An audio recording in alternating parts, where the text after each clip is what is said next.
風台北海地掃過北台灣，新北淡水下晡哪像有出現假烈風，也若台北市是有時間的威力，互風扇倒去，致使一個過路人受傷。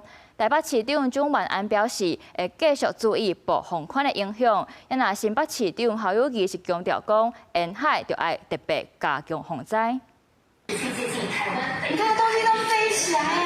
台北下晝新北市淡水出現假烈風，換一個角度看，假烈風到的所在有不少物件風扣入天，甚至也有人翕到假烈風侵襲淡水網球訓練中心了後，如蒼蒼的畫面。因為有軟空氣被迫上升的過程當中，上層跟下層它在風向上。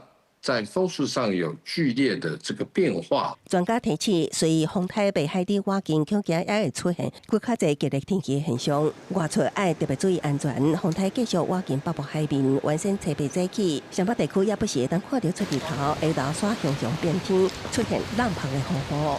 變很快啊，颱風來了，它開始飄雨了啊。氣象署針對包括新北市的13個縣市發布強風特報，有機會出現平均風10級以上加陣風8級以上。北市局部空曠地區也可能出現10級陣風。強風侵襲北市市區出現一件時間延假加一件時間距離倒期通報案，造成一個過路人受傷，好佳在無大礙。外圍環流對於台北市的影響，大概就是從今天開始到明天。在山區可能會有豪大雨以及強陣風，所以這個部分我們還是不能掉以輕心。警車停地所閂門，管制車輛只出無入，未少受到感染的民眾趕緊來刷車。